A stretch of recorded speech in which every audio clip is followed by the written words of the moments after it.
어린 시절 생활과 나의 어머니. 먼저 이 사진 한 장 보겠습니다. 이 존영은 문용현 장로님 어머니 되시는 김경기 여사님의 존영 되겠습니다. 어머니 모습 되겠습니다. 조상을 극진히 섬긴 효부, 효부란 말은 효성이 지극한 며느리, 효성이 지극한 손주 며느리, 이런 뜻도 되겠습니다. 우리 어머니의 친정은 정주군 마산면 쪽이다. 정주긴 정주인데 면이 틀려요. 마산면. 친정 부모님들이 안 계시고 어렵게 사시는 가운데 당시 부유한 문씨 가문으로 시집 오셨다. 어머니 위로 이모가 2분, 아래로 외삼촌이 1분 계셨다. 작은 이모는 아들 하나가 있었는데 일찍 죽어 손자만 데리고 있었고, 큰 이모는 자식이 없었다. 그러다 보니 이모들이 나를 아들처럼 여기고, 어릴 때 얘기입니다, 좋아하면서 이모 집에 달라고도 했다. 우리 집안이 본래 유교 집안이었다가 이런저런 환란을 겪고 나서 교회에 나가게 되었다. 그렇게 집안이 모두 기독교로 개종할 때 우리 집안만큼은 기독교를 믿지 않고 조상을 받들었다. 특히 우리 어머니는 교회에 다니지 않으셨다.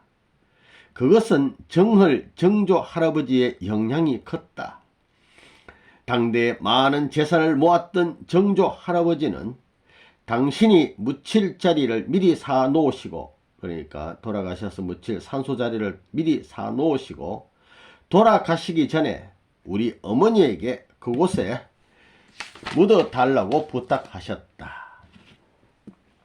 그리고 하신 말씀이, 앞으로 조상 위할 사람은 너밖에 없다.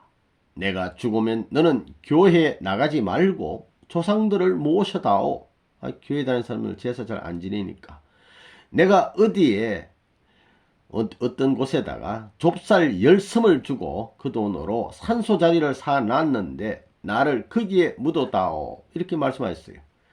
정조 할아버지는 집에서 20리 떨어진 개물이라는 동네에 명당 자리를 사 놓으셨다고 한다. 일본 사람들이 함부로 못 묻게 할 테니까 우선 공동묘지에 묻어놨다가 뼈와 살이 다 삭은 다음에 옮겨달라고 부탁하셨다.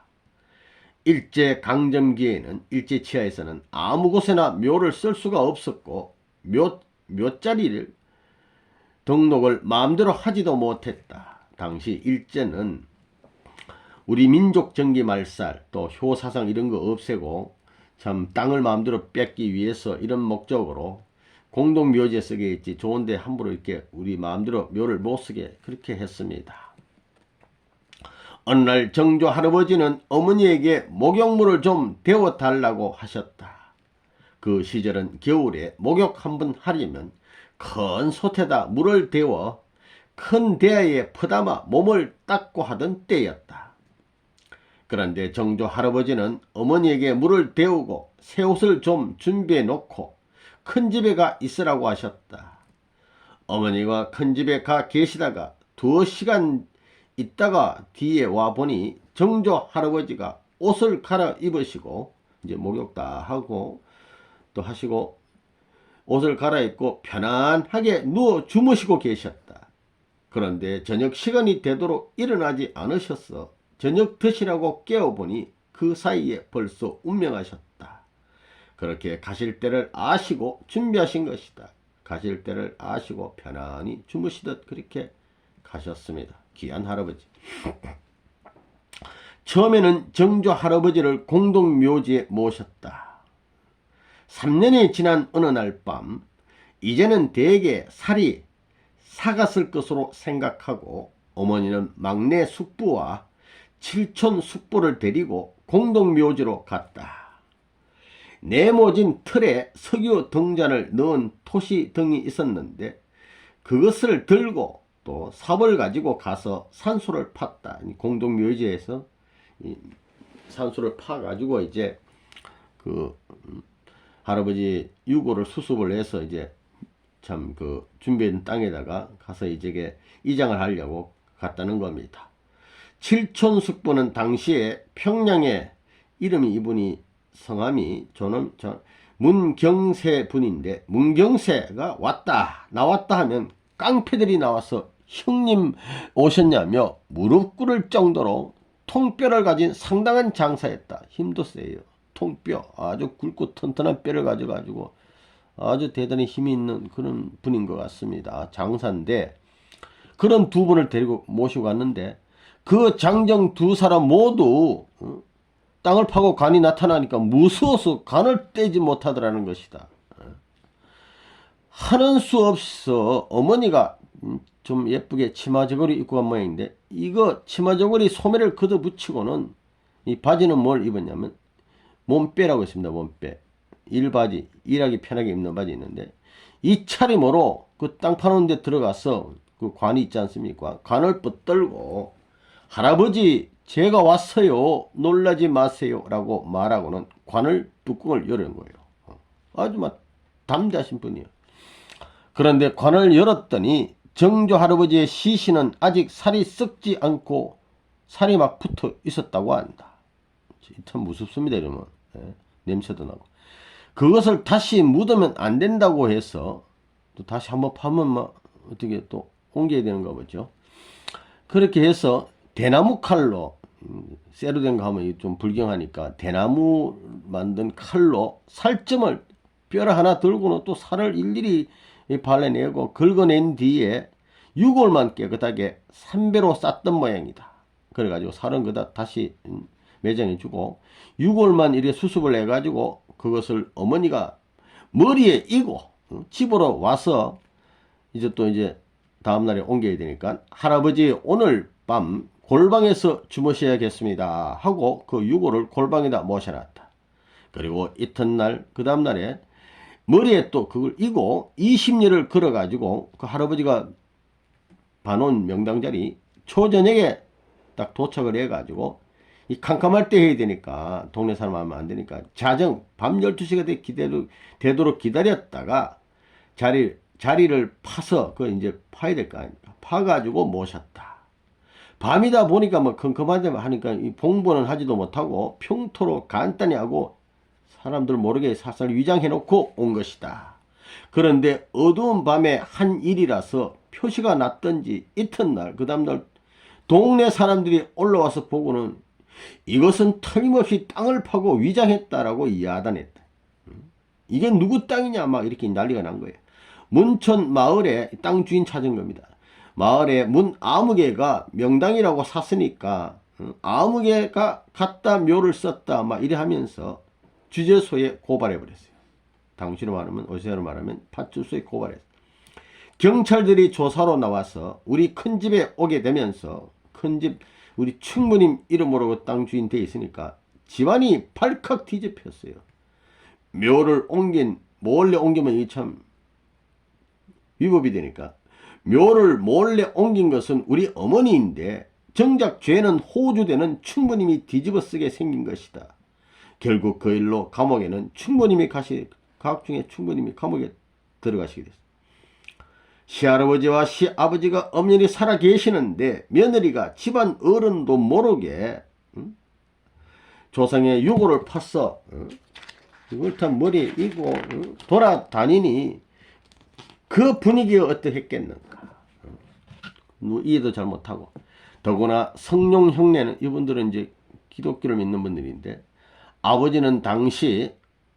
형네 아버지는 당시 알아주는 교회 수석 장로였고 모두 기독교를 믿는 집안 분위기였는데 어머니의 행동은 이를 무시하는 결과가 된 것이다.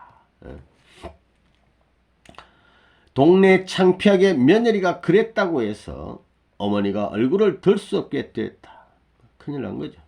그렇지만 문치국 할아버지는 가만히 계셔. 아무 말씀도 하지 않고 가만히 계셨다. 그런데 경훈단수, 이분은 신국 할아버지 참 아드님 되시는데 암탉이 울면 집안이 망한다는데 손자 며느리가 할아버지 송장을 파서 일을 냈다며 막 야단을 쳤어요. 어머니는 일본 순사에게 이 수습을 해야 되니까 닭도 가서 잡아주고 돈도 좀 써가지고 충모님이 풀려나시도록 했다.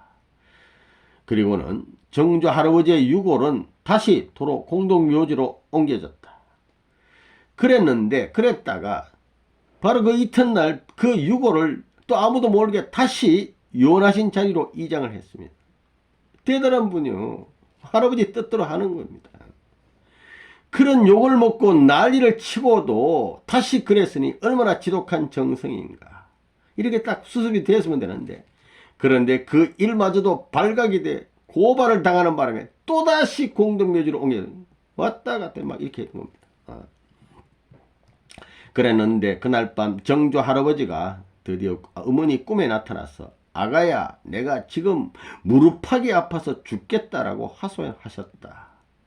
이튿날도 같은 꿈을 또 연거푸 꾸니까, 그래서 야, 이 무슨 일이 있구나 싶어 밤에 등장불을 들고 공동묘지에 가서 파헤친 자리를 살펴보니까 무릎뼈, 그 할아버지 무릎뼈, 장국뼈가 떨어져 있어요. 이거 다 그대로 다 묻어드려야 되는데, 어머니는 그 뼈를 주워서 다시 새 묘자리에 갖다가 파묻었다. 그 다음부터는 정조 할아버지가 꿈에 나타나지 않았다고 한다.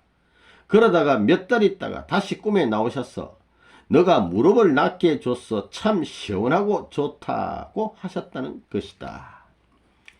어머니는 정조 할아버지의 유언이 사무쳐서 어른이 한번 하면 막 그대로 지켜요. 풍수지간을 불러 묘자리를 다시 찾아보셨다. 막 그전에 딴 데 어디 더 좋은데 어디 옮기면 안 되겠네 해서 또 찾아보니까 이 지관 땅 보는 사람이 사랑방에서 지내면서 자리를 알아봤다.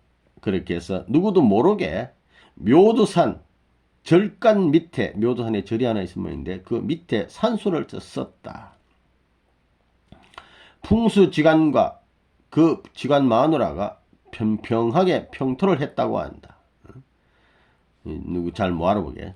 이 사실은 김경기 여사님은 알고, 이 사실은 8.15 강복이 됐으니까 이제 일본 놈들 물러갔으니까 이제 밝혀도 되니까 강복이 되고 나서 비로소 어머니가 말씀해 주셔서 알게 됐다.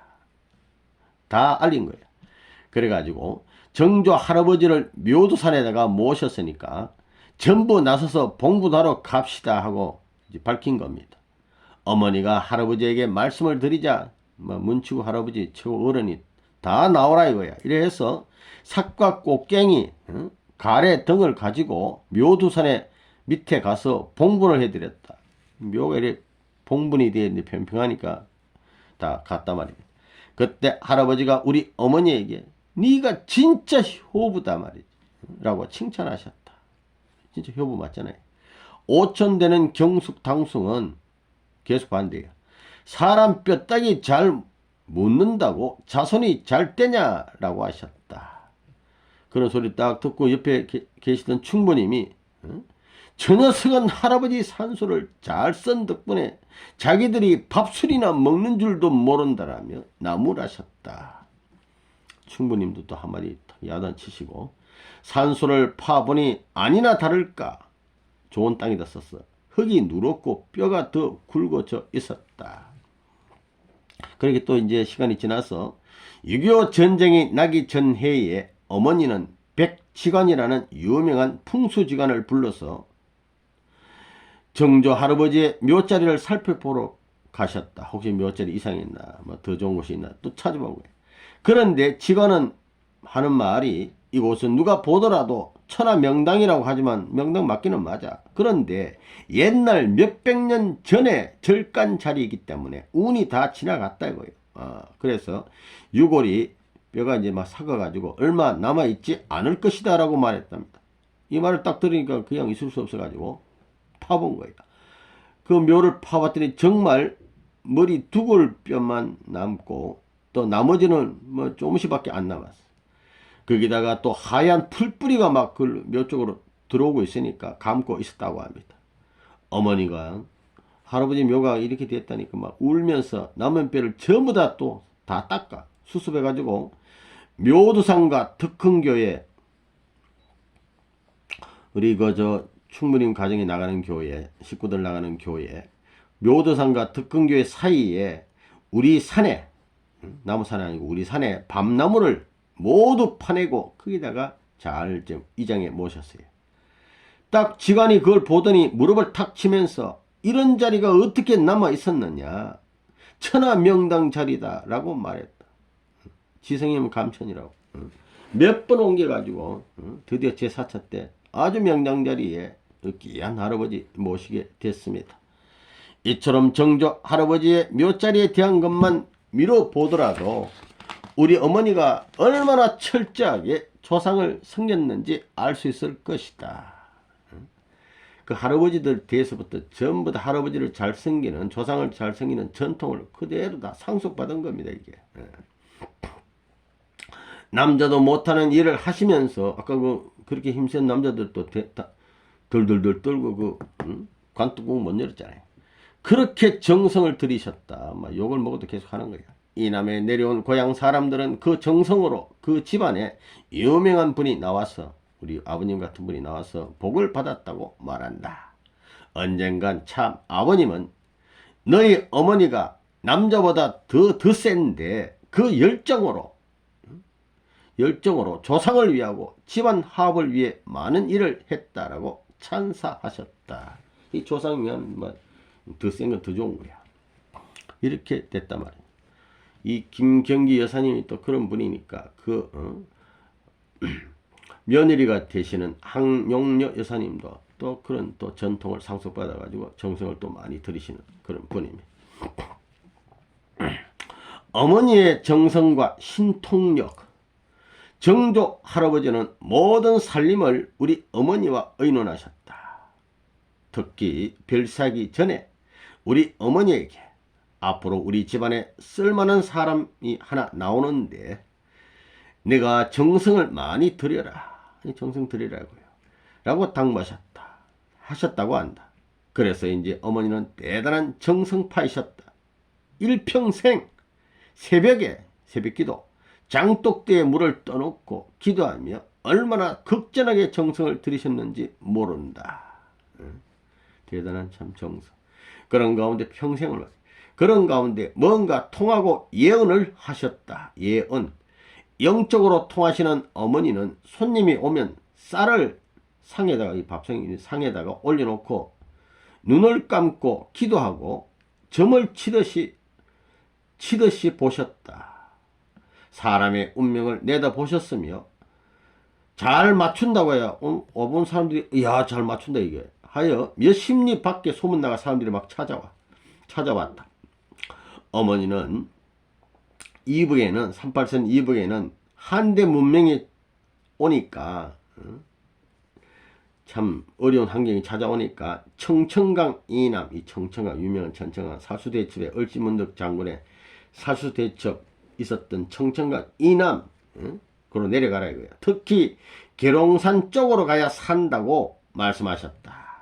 그 말을 믿고 경상도 풍기로 이사에 나온 사람이 많았다. 말씀한 것보다 딱딱 맞으니까 이렇게 이사를 많이 내려왔다. 1945년 8.15 강복이 되기 3, 4년 전에 어머니는 강원도 인제군 서하면 서할이라는 곳으로 가족들을 데리고 내려오셨다. 형들과 매부와 누님도 함께 데려왔는데 거기 내려와가지고 땅도 사고 집을 사고 해서 2, 3년간 살았다. 강복 후에 어머니는 그래도 무슨 난리가 참 안 나니까 예언하신 것이 틀린 것 같다며 우리를 데리고 다시 고향집으로 돌아오셨어요. 상사리로. 그런데 얼마 후 6.25가 전쟁이 터졌어요. 그냥 거기 있었으면 괜찮았을 것이다.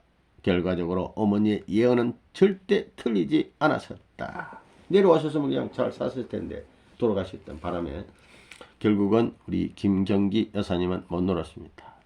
아마 충모님과 같이 이렇게 계시려고 그런 것 같아요. 참 아버님은 어려서부터 우리 어머니 젖을 먹고 자라셨다. 충모님은 젖이 귀했고 얼마나 힘들게 일하는지 젖이 귀해. 우리 어머니는 젖이 많았다. 아무튼 그래서 한밤중에도 참 아버님이 배고프다고 울어대면 충무님은 어린 아버님을 안고 우리 집으로 뛰쳐오셨다는 것이다. 참 아버님은 동갑인 용선형을 밀쳐놓고, 동갑이니까 젖이 항상 뿌려 있겠죠. 어릴 때는 혼자서 우리 어머니 젖을 독차지하셨다.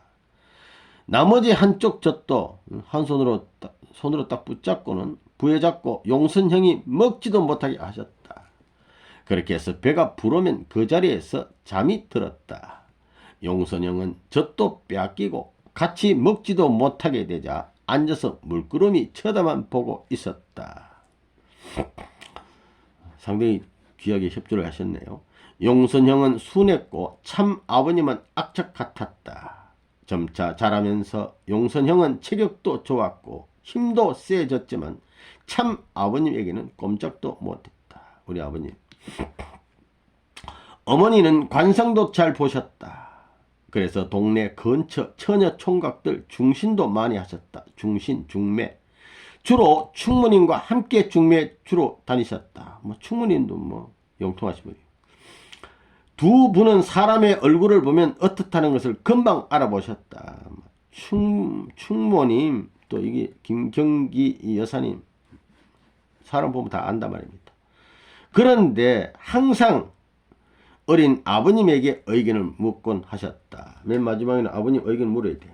처녀 총각들 사진을 보여주면 야 이거 좀 봐라 하시면 참 아버님은 이 여자는 가부된다 어떻다 라고 말씀하셨다 한다.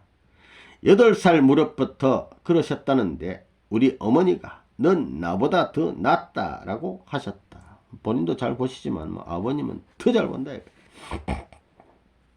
너희 어머니는 계시를 많이 받고 나를 알았던 분이다. 참 아버님이 가끔 나를 보시고 이렇게 말씀하셨다. 계시를 많이 받고 참 아버님이 어떤 분이란 걸 알았다는 겁니다. 그게 제일 귀한 거 아닙니까? 지금 생각해 보면 어머니는 벌써 참 아버님이 하늘에 큰 사명을 지냈다는 것을 알고 계셨던 것 같다.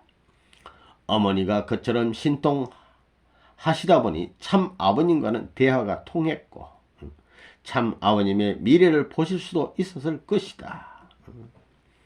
참 아버님은 우리 일가 친척 칭찬 별로 안 하시는데 유독 우리 어머니 칭찬은 많이 하셨다. 그러시면서 너희 어머니가 너희보다 나를 더 좋아하셨다 라고 말씀하셨다. 어머니는 참 아버님을 가장 좋아하셨고 또 참 아버님도 우리 어머니를 무척 좋아하셨다. 어머니는 참 아버님의 말을 절대적으로 믿었다.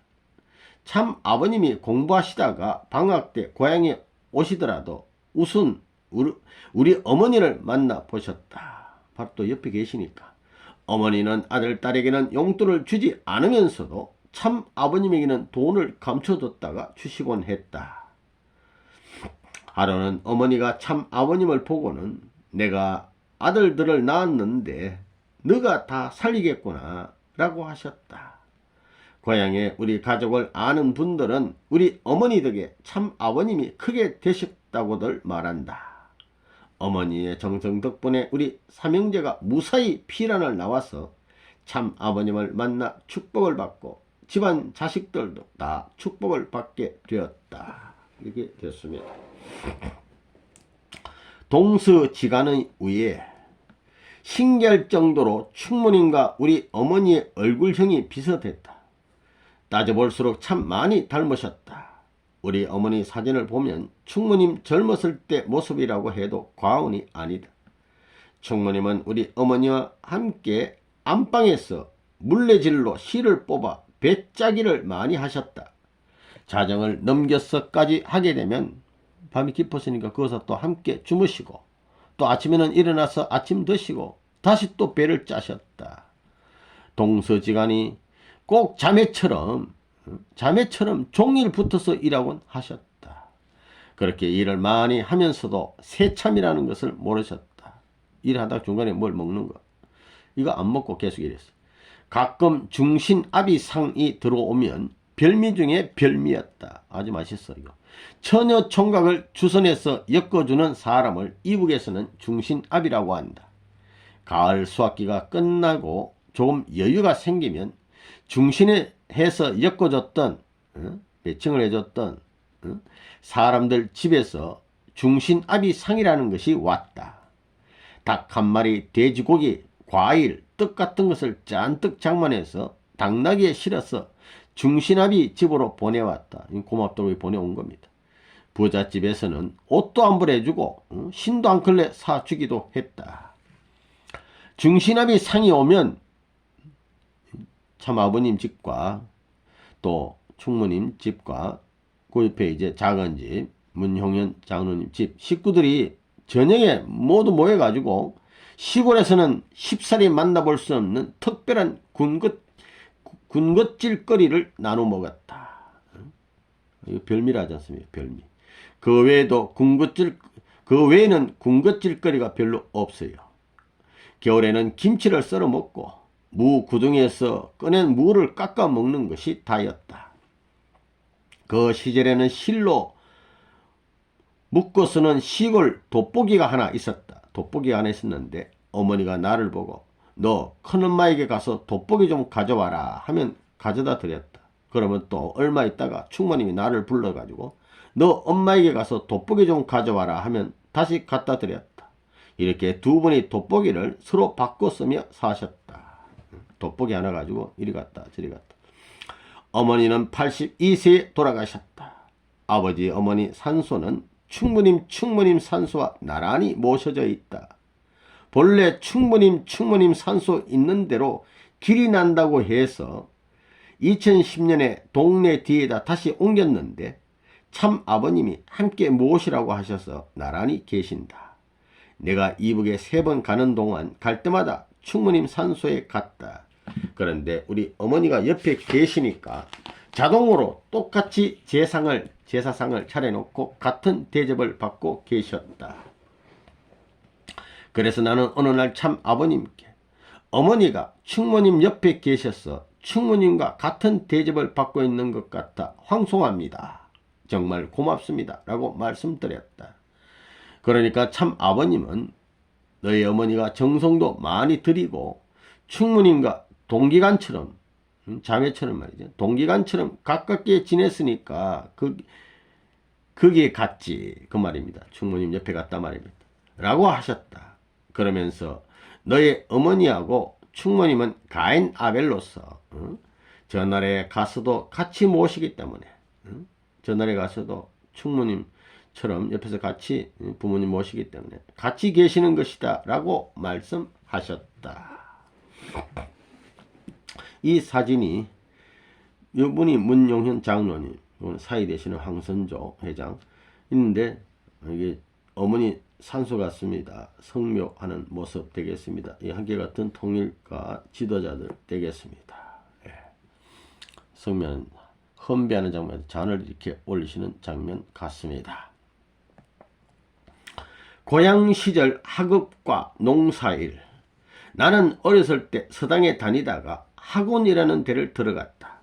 그때는 소학교에 못 가는 아이들을 위해서 군에서 운영하는 서당보다 발전한 학원이 있었다.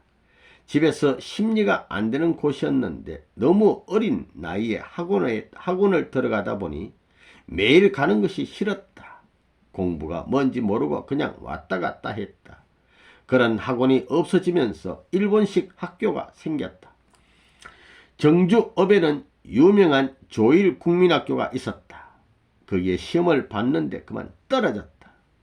그래서 영국 작은 할아버지가 세우신 기독교 학교인 신안학교에 들어가라고 했지만 이 학교 시험에 떨어지고도 그래도 뭐 좀 눈이 있은 것 같아요. 시시하다고 가지 않았단 말이에요. 영국 할아버지가 세운 학교인데 그러다가 일본 사람이 운영하는 정식 초등학업 과정으로서 득달 공립국민학교를 다녔다. 여기에 들어가면서부터 공부해야 할 필요성을 느껴 열심히 했다. 같은 반 45명 가운데 10등 안에 들었다. 어떤 때는 맨 아래로 떨어졌다가 밑으로 툭 떨어졌다가 또 4등, 5등까지 올라가기도 했다. 집에서 학교까지 거리는 5km 정도 됐다. 일제강점기 그 어려운 시절에 태어나서 자란 탓에 학교에 다닐 때는 신발도 제대로 신지 못했다. 겨울에는 집신을 신고 다녔고, 집신, 그마저도 날가 떨어지게 되면 맨발로 다녔다. 이런 시절입니다. 묘도산 밑에 모름마을에는 참 아버님이 다니셨던 덕흥 장로교회가 있었다. 나는 일요일에 교회에 가자고 하면 피했다. 가봐야 예수님 어쩌고 하나님이 어쩌고 하는데 이해가 되지 않아서 잘 나가지 않았다. 고작 크리스마스 때나 따라 나갔다. 교회에 갈 때는 샘말 잔등이라는 집뒤 낮은 야산을 넘어가야 했다. 요 샘말 잔등을 통해 가지고 그 교회에 갔다고 합니다. 그 길이 그렇게 난 것 같아요. 5학년 무렵에 일본이 전쟁에 패하면서 학교도 문을 닫았다. 그렇던 내가 한 공부라는 것은 한문 조금 배운 것과 외정 때 학교 조금 다닌 것이 전부이다. 그로 인해 서글픈 사정도 많이 있었다. 학교가 서너 번 변동이 되면서 일본말을 배우다가 또 국문을 배우다가 하다 보니 공부를 한다고 해도 제대로 될 리가 없었다. 그러다가 6.25 전쟁이 터졌다. 그래서 우리 세대는 공부를 제대로 한 사람이 없다. 오히려 공부를 제대로 했다면 그것이 더 이상한 일이다. 남한에 내려와서 1962년 3월 성균관 대학원을 수료한 것이 내 학력의 전부이다. 서울 원효로에서 원일 철강을 운영할 때 서울의 어떤 명문대학교에서 졸업장을 받아준다고 했다. 그게 무슨 소용이냐며 그만두라고 했다. 당시에는 대부분 그렇게 해서 학위를 받고 그랬다. 그 시절에 제대로 된 학교가 얼마나 됐고 공부답게 공부할 시간이 어디에 있었겠는가. 그 열악하고 궁색한 시절 내가 자랄 때 우리 집안은 밑바닥으로 내려갔다. 사실 나는 공부할 수 있는 소질이 꽤 있었으나 용선 형이, 제일 큰 형이 객지 생활을 많이 하신 바람에 농사를 맡게 됐다. 큰 형수가 용선 형보다 5살 정도 위였다. 아버지는 내가 어렸을 때 행방불명이 됐다. 용기 둘째 형은 몸이 말라서 밤낮 앓았고는 아프다 말이야. 다리가 늘 아팠다. 그러니까 농사 짓기 힘들어. 겨울에도 겨울만 되면 또 하루거리 학질, 하루 아프고 하루 낫고 막 이런 학질을 또 앓고 이러니까 그렇게 약했는데 그 심재 용기 장로님 이남에 와서 오히려 건강해졌다. 내가 16살 때 누님이 이주사라는 부잣집으로 시집갔다. 그 어디 다리가 아픈 용기 형은 매부와 함께 강제 징병이 되어 군대 갔다. 집에 남은 사람이 없어, 일할 사람이. 그래서 어머니가 어려운 살림을 하시고 집에는 일할 사람이 없었다. 하루는 어머니가 나와 함께 누님네 집에 다녀오시는 길에 기찻굴 고개 나무 밑에서 어머니가 막 통곡을 해요. 그래서 내가 어머니를 붙잡고 매달리면서 제가 효도할 테니까 어머니 울지 말아요 라고 했다. 그날 공부하던 것을 다 걷어치우고 어머니를 위해 살자면서 어머니 한번 효도 한번 살아보자. 농사 짓기로 했다. 처음에는 농사가 서툴러 동네 사람들의 비웃음도 받았다. 가끔 경구 작은 아버지가 도와주셨는데 그것 가지고는 역부족이었다. 나는 시간만 있으면 뒷동산에 가서 나무를 저와서 어깨에다 지게다 쳐가지고 와가지고 그름도 만들고 소 3마리, 돼지 3마리, 3마리씩 길렀다. 그렇게 한 해 한두해 지으니까 이제 좀 이력이 붙잖아요. 경험이 쌓아 한두해 농사를 지은 다음부터는 아주 잘 짓게 되었다. 돼지 1마리는 팔아가지고 달구지도 편하니까 달구지도 하나 사고 밥만 먹으면 달구지를 끌고 덜에 나가 풀을 베고 이거 풀도 먹여야 되니까 풀 베고 나무도 해왔다. 이렇게 쭉 사셨다고 합니다. 여기까지가 이제 1부 끝이 났습니다.